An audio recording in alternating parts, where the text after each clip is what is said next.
Kaibigan, welcome sa ating munting channel. For more videos, please like, share, and subscribe para updated ka sa ating mga bagong upload na videos. Subscribe na!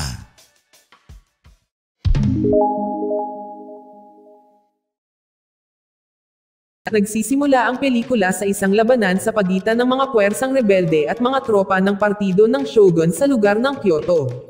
Nilalayo ng mga rebeldeng puwersa na makamit ang isang mapayapang revolusyon at ibagsak ang naghaharing partido ng Shogunate na noong panahong iyon ay lumikha ng bagong patakaran para sa mga dayuhang mga ngalakal. Ang salungatan sa pagitan ng mga rebeldeng grupo at mga taga-suporta ng Shogun ay nagpapatuloy mula pa noong 1864, at sa kasagsagan nito, natapos ang labanan ng talunin ng mga puwersang rebelde ang mga tropang Shogunate sa labanan sa Kyoto noong 1868. Ang labanan ay nagresulta sa maraming nasawi mula sa magkabilang panig, ngunit sa bandang huli, ang mga rebeldeng puwersa ang nanalo sa labanan at itinayo ang watawat ng imperial bilang simbolo ng simula ng panahon ng kapayapaan. Noong panahong iyon, ang Shogun Support Troops Commander, ang Shinsengumi Troops, ay isang lalaking nagngangalang Hajime Saito. Matapos mapagtanto na ang mga tropa ng Shogun ay natalo, nais ni Saito na makipaglaban sa huling pagkakataon sa isa sa mga miyembro ng rebelde na kilala bilang Batusei. Si Batusei ay isang samurai na kayang pumatay ng mga kaaway ng napakabilis, sa pamamagitan ng paggamit lamang ng ilang pag-atake. Nang matapos ang laban at nakamit ang panahon ng kapayapaan, si Batusei na nagngangalang Kenshin ang nagnanais na umalis sa labanan. Biglang inimbitahan ni Saito, si Kenshin na lumaban ng tanggalian dahil hindi pa tapos ang kanilang nakaraang laban. Gayunpaman, mas pinili ni Kenshin na iwanan ang kanyang espada at tuparin ang kanyang pangako na hindi na muling papatay ng sinuman, dahil magsimula na ang panahon ng kapayapaan. Hindi nagtagal, itinusok niya sa lupa ang espada na kumitil sa buhay ng daan-daang tao bilang senyales na ayaw na niyang maging si Batusei. Ilang sandali pa, isa sa mga samurai mula sa mga tropang Shinsengumi ang bumangon mula sa likod ng 12-dosenang mga bangkay na nakahandusay sa lupa. Ang samurai ay lumakad ng walang tigil sa daan-daang samurai na namatay sa larangan ng digmaan at hindi sinasadyang nahawakan ang espada ni Kenshin. Bilang isang samurai, naramdaman niya ang sakit sa espada at napagtanto na ito ay espada ni Batusei na nakapatay ng maraming tao. 10 taon ang lumipas sa panahon ng kapayapaan, nang ang Japan ay pinamunuan ng isang emperador na nagngangalang Admiral Arimoto Yamagata. Hindi tulad noong ang Japan ay pinamunuan ng Shogunate, ang sitwasyon ng Japan ay umabot sa isang revolusyon at nagsimulang umunlad. Ngunit noong panahong iyon, isang mayamang negosyanteng Hapones na nagngangalang Takeda Konryo ang naging isa sa mga pangunahing kaaway ng pamahalaang Hapones. Si Takeda ay isang negosyanteng kumita sa pamamagitan ng pagbebenta ng opium na ipinagbabawal na gamot sa mga dayuhan at sa mga mamamayan ng Japan. Minsan, hiniling ni Takeda sa kanyang mga tauhan na humanap ng isang drug compounder upang ang kanyang produksyon ng opium ay gumana ng mas mahusay. Ngunit dahil sa mga oras na iyon ay dinala nila sa kanya ang dalawang gumagawa ng droga, sinadya ni Takeda na patayin ang isa sa kanila para wala siyang kakompetensya. Mula sa dalawang gumagawa ng droga, pinili ni Takeda na patayin ang lalaking gumagawa ng gamot at hayaang mabuhay ang babaeng nagngangalang Megumi. Napagtanto ng isa na siya ay nasa panganib, tumakas ito mula sa pamamagitan ng bintana ng opisina ni Takeda at tumalon. Nang habulin na sana ng mga tauhan ni Takeda ang lalaki, pinigilan sila ni Takeda dahil si Batusei na raw ang bahala. Nang sumunod na araw, natagpuan ni Saito at ng mga opisyal ng Shinsengumi Police ang bangkay ng lalaking gumawa ng droga at nagsimula ng investigasyon sa kaso ng pagpatay. Naghinala ang mga opisyal na ang lalaki ay pinatay ni Batusei, nadama ni Saito na ang pumatay ay isang pekeng Batusei. Dahil nakita niya kung paano isinagawa ng totoong Batusei ang pagpatay. Samantala, ang tunay na Kenshin alias Batusei ay nagulat nang makita niya ang isang poster ng pulisya na naghahanap kay Batusei na nakagawa ng mga pagpatay. Hinala ni Kenshin na ang isang samurai ay nagpapanggap bilang isang Batusei at ginagamit ang reputasyon ni Batusei para takutin ang iba. Nang nakatutok si Kenshin sa pagbabasa sa poster, isang magandang babae ang biglang itinutok sa kanya ng espadang kahoy. Inatake niya ito dahil inakala niyang si Kenshin bilang Batusei na hinahabol ng mga pulis. Ipinapalagay niya na si Kenshin ay nagdala ng mahabang espada na karaniwang pag-aari ng isang samurai na si Batusei. Iniwasan lang ni Kenshin ang pag-atake ng dalaga nang hindi man lang lumaban. Isa lang daw siyang palaboy at ang espadang dala niya ay espada na may baligtad na talim na hindi kayang pumatay. Matapos marinig ang kanyang paliwanag, humingi ng paumanhin ang babae na si Kaoru Kamiya at ipinahiram ang kanyang panyo kay Kenshin upang linisin ang kanyang damit. Sa kabilang banda, pumunta si Saito sa punong tanggapan ni Takeda upang tanungin si Takeda, dahil pinaghihinalaan niya na si Takeda ang nagpadala kay Betusei upang pumatay ng isang lalaki sa isang kaso na iniimbestigahan ng kasalukuyang Shinsengumi Police. Ibinunyag ni Saito na ang taong naging biktima ng pagpatay ay talagang isang undercover na pulis na nag-iimbestiga sa isang kaso. Gayunpaman, dahil sa kakulangan ng sapat na ebidensya upang patunayan ang pagkakasala ni Takeda, hindi siya madakip ni Saito at ng pulisya. Sa gabi, nakatanggap si Takeda ng balita mula sa kanyang mga tauhan na ang kanyang tagagawa ng opium na si Megumi ay nakatakas mula sa kanilang kampo. Sa pag-aalala na magulo ang kanyang negosyo, inutusan ni Takeda ang kanyang mga tauhan, na nagsasabing siya si Betusei na nagngangalang Odo Jin, na hanapin ang kinaroroonan ni Megumi. Lumalabas na si Odo ay isang samurai na nakaligtas sa labanan sa Kyoto 10 taon na ang nakalilipas at ang samurai na nakahanap ng orihinal na espada ni Betusei na si Kenshin. Samantala, si Megumi, na nakatakas lang mula sa punong tanggapan ni Takeda, ay nagpasya na magtago sa Shinsengumi Police Station. Sa kasamaang palad, hindi nagtagal pagkatapos noon, natuntun ni Odo si Megumi sa lugar na iyon at sinimulang patayin ang lahat ng miyembro ng Shinsengumi Police. Nataranta at natakot si Megumi, na nakakita sa nangyari, kaya sinubukan niyang magtago sa isang silid at nilock ang pinto ng silid gamit ang isang stick. Matapos patayin ang lahat ng opisyal ng Shinsengumi Police, nagsimulang maglakad si Odo patungo sa silid kung saan nagtatago si Megumi. Sa kabutihang palad, nagawa niyang makatakas mula sa lugar sa pamamagitan ng pagsira sa bintana ng istasyon ng pulisya. Nang maglalakad na si Odo pauwi sa punong tanggapan ni Takeda, napatay niya ang isang pulis at itinapon niya sa isang tulay. Napagtanto ni Kaoru, na nagkataong naroon, na ang taong nakagawa ng pagpatay ay si Odo, isang Betusei na hinuhuli ng mga pulis. Si Kaoru, na walang ingat, ay itinutok ang kanyang kahoy na espada kay Odo at nilayon na labanan si Odo. Lumalabas na si Kaoru ay may personal na sama ng loob laban kay Betusei, dahil ilang taon na ang nakalipas, ang totoong Betusei ay pinatay ang kanyang ama ng napakalupit. Gayunpaman, madaling matambusya ni Odo sa isang hampas hanggang sa bumagsak si Kaoru sa lupa. Sa kabutihang palad, si Kenshin, na nakarinig ng kaguluhan, ay tumakbo sa kanila at nailigtas si Kaoru mula sa pag-atake ni Odo. Nang makita ang bilis ng kanyang paggalaw at katumpakan ng pag-atake, alam ni Odo na ang taong nasa harapan niya ay ang maalamat na si Betusei na hinahanap niya. Nang sasalakayin na sana ni Odo si Kenshin, dumating na ang Shinsengumi Police Force. Kaya ginamit ni Kenshin ang pagkakataon para tumakas kasama si Kaoru. Pagkatapos noon, dinala ni Kaoru si Kenshin sa bahay ng kanyang pamilya at nagpasalamat sa tulong nito. Pagkatapos noon, dinala ni Kaoru si Kenshin sa bahay ng kanyang pamilya at nagpasalamat sa tulong nito.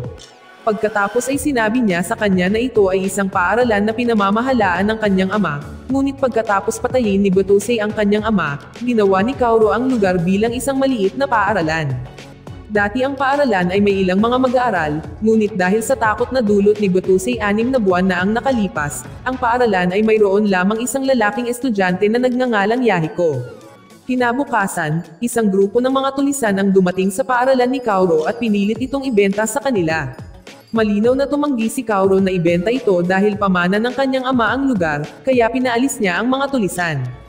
Ngunit sa halip na pakinggan ang mga salita ni Kaoru, sinira ng mga tulisan ang mga bagay sa lugar at lumikha ng kaguluhan. Sa kabutihang palad, bumalik si Kenshin sa lugar upang tulungan siyang pigilan ang mga tulisan. Nang walang armas, madali niyang talunin ang lahat ng mga tulisan isa-isa.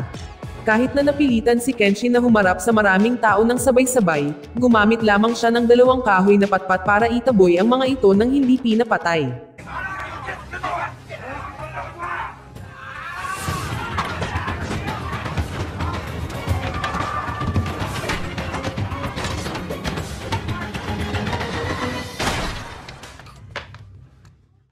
Matapos bumagsak ang karamihan sa mga tulisan, lumingon siya kay Kaoru at sinabing ipapakita niya ang estilo ng pakikipaglaban ng isang Betusei. Pagkatapos ay lumingon siya sa mga kaaway at binunot ang kanyang espada, naghahanda na harapin silang lahat. Nagulat ang lahat sa sinabi ni Kenshin na siya ang pinakakinatatakutan na maalamat na si Betusei sa nakaraan. Si Kaoru, na sa oras na iyon ay napaisip lamang nang malaman niya na si Kenshin ang Batusei na matagal na niyang hinahanap para maghiganti sa pagkamatay ng kanyang ama. Hindi nagtagal, ilang pulis mula sa Shinsengumi ang dumating sa lugar at inaresto ang lahat ng mga tulisan at kabilang si Kenshin. Pagdating sa istasyon ng pulisya, si Kenshin ay dinala ni Saito sa harap ni Admiral Yamagata. Matapos makatanggap ng impormasyon mula kay Saito, sa wakas ay nalaman ni Admiral Yamagata na si Kenshin ay isang rebeldeng samurai na pumatay ng maraming tao upang maabot ang isang bagong panahon at magdala ng kapayapaan sa Japan. Di nagtagal, nilayo ni Admiral Yamagata na hilingin kay Kenshin na tulungang patayin ang lahat ng sangkot sa paggawa ng mga gamot na opium. Ipinaliwanag niya na maaaring sirain ng opium ang kanilang mga tao at ang kanilang bansa, kaya nais niyang lipulin ang buong drug dealer hanggang sa ugat. Nakalulungkot, tumanggi si Kenshin na isagawa ang gawain, dahil ipinangako niyang hindi na muling papatay ng sinuman pagkatapos na makamit ang panahon ng kapayapaan. Nang marinig iyon, kinuha ni Saito ang espada ni Kenshin at tinanong kung paano niya pinrotektahan ang iba gamit ang espada na may baliktad na talam. Sumagot si Kenshin na kaya niyang protektahan ang mga tao sa paligid niya nang hindi pinapatay ang kanyang mga kaaway. Di nagtagal pagkatapos, hinamon ni Saito si Kenshin sa isang one-on-one na tunggalian upang patunayan ang kanyang mga salita. Matapos ang maikling labanan, pinigilan silang dalawa ni Admiral Yamagata at hiniling kay Saito na palayain si Kenshin.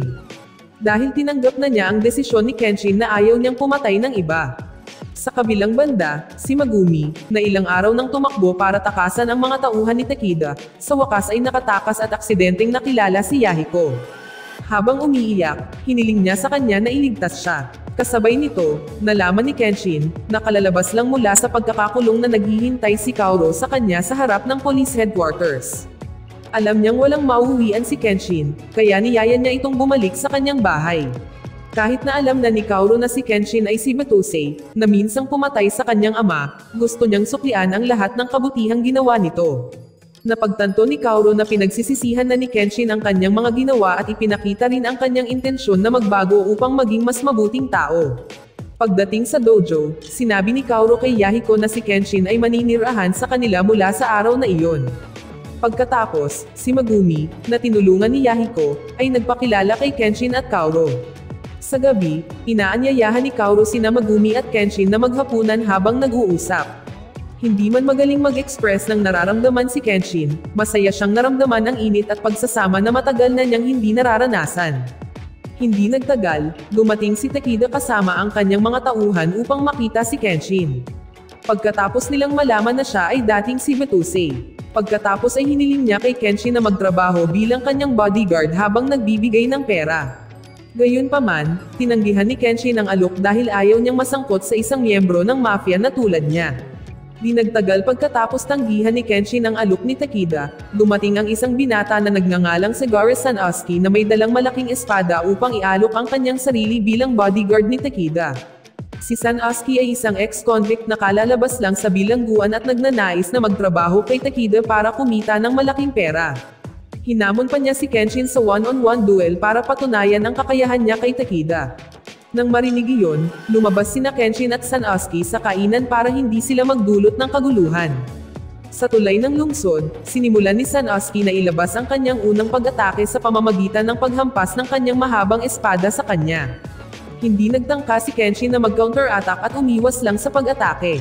Pagkaraan ng ilang sandali, natapakan ni Kenshin ang espada ni Sanosuke at tinanong si Sanosuke kung ang isang mabigat na manlalaban na tulad niya ay talagang gustong magtrabaho para sa isang tulad ni Takeda.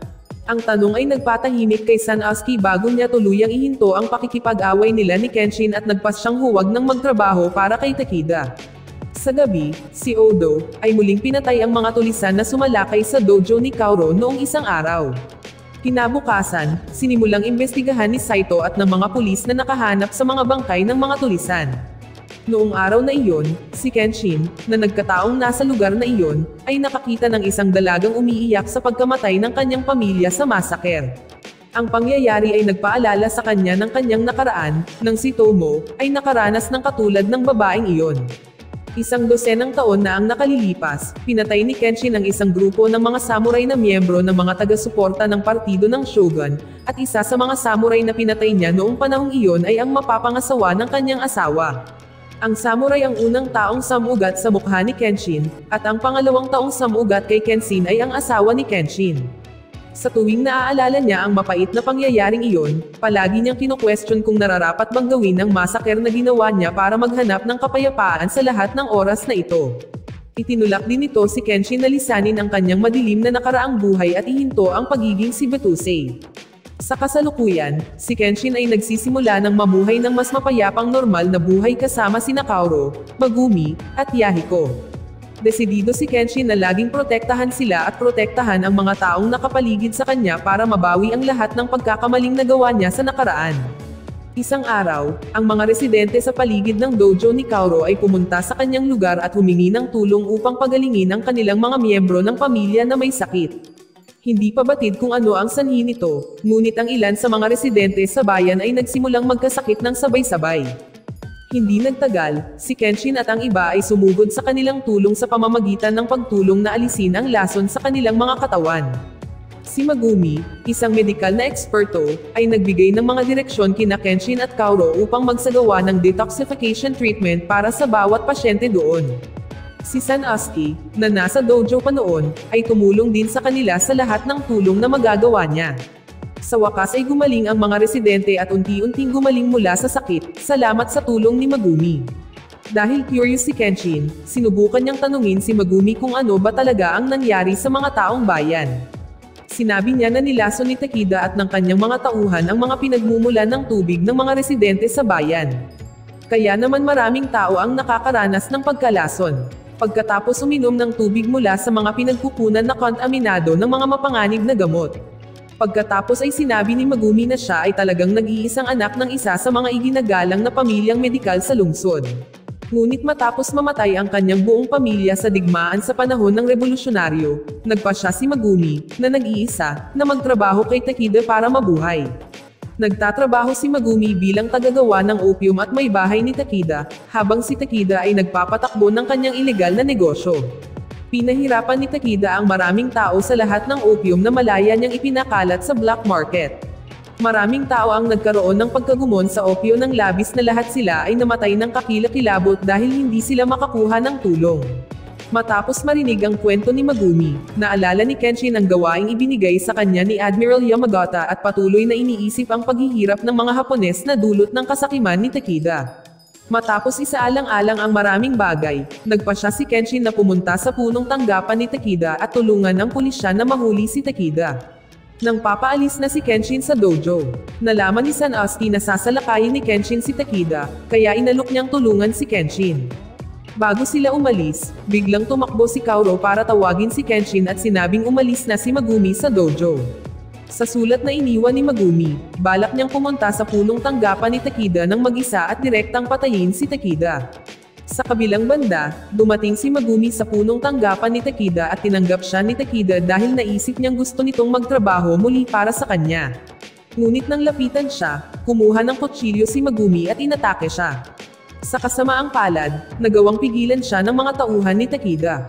At kailangan niyang makatanggap ng sampal mula kay Takeda. Di nagtagal, nabalitaan ni Takeda na dumating sina Kenshin at Sanosuke sa kanilang base at nilayon na iligtas si Megumi. Di nagtagal, pinakilos ni Takeda ang kanyang buong tauhan upang labanan sila, kaya sa wakas ay naganap ang isang matinding labanan. Sina Kenshin at Sanosuke ay napakagaling lumaban, kung saan maaari nilang pabagsakin ang ilang mga kalaban ng sabay-sabay sa ilang mga pag-atake lamang.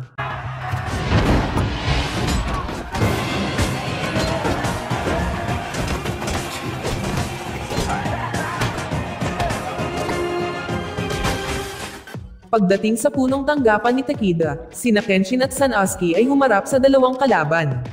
Sina Ino Banujan at Gain. Matindi at maigting ang kanilang labanan hanggang sa tuluyang natalo ang dalawa nilang kalaban.